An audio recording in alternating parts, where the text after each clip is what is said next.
Welcome back to Our Strange Past. Today we look into a little known but very evil monster that took the human form of a beautiful countess.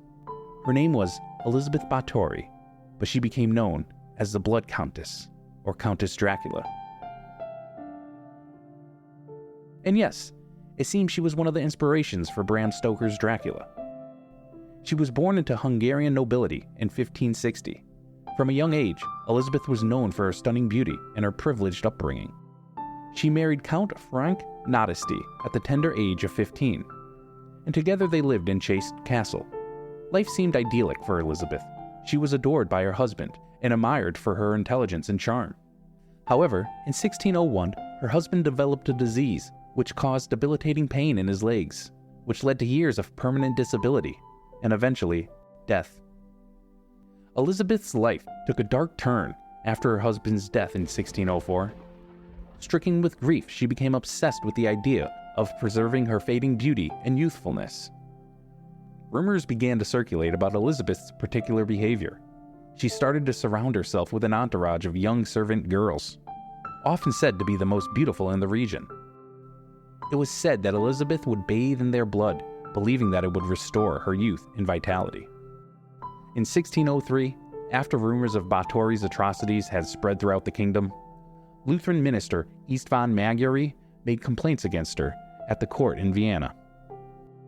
Years later, 1610, an investigation began. 2 notaries were sent to collect evidence.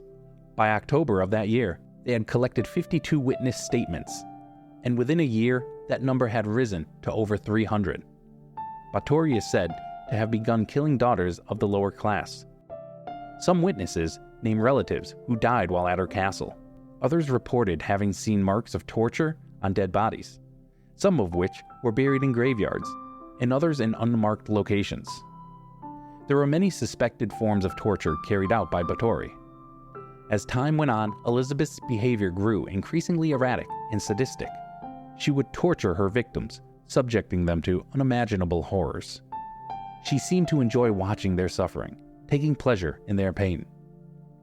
Eventually, whispers of Elizabeth's crimes reached the ears of the local authorities, but her status as nobility shielded her from the consequences of her actions. However, the mounting evidence against her became impossible to ignore. In December 1610, a group of brave individuals finally decided to take action. They stormed her castle and uncovered a horror beyond belief. Inside, they found the lifeless bodies of countless young girls, their blood-soaked dresses serving as evidence of Elizabeth's monstrous deeds. It is believed that as many as 650 young women were tortured for weeks. They were often naked when they were tortured and were forced to eat their own flesh. Countless Dracula sometimes stabbed them with needles and drank their blood. With some, she had their faces, hands, and private parts burned. Many of her victims starved to death, while others were burned or froze to death naked. Elizabeth was arrested and brought to trial. Despite her high social standing, the overwhelming evidence against her was impossible to ignore. She was eventually found guilty of numerous heinous crimes and sentenced to life imprisonment.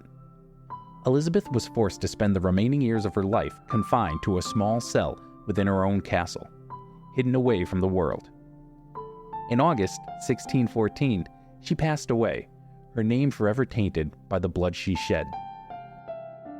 The story of Elizabeth Bathory has captured the imagination of countless individuals throughout the centuries. Some believe that her crimes were exaggerated, while others consider her to be the embodiment of evil, a true monster in human form. The tales of Elizabeth Bathory serves as a chilling reminder of the depths of human depravity and the horrors that can be unleashed when power and privilege go unchecked. Her name will be forever associated with bloodshed and brutality, a haunting legacy that echoes through the annals of history. Thank you for taking this trip with us, and be sure to click those like and subscribe buttons so you don't miss the rest of our series on the most evil monsters from our strange past. Until our next video, take care.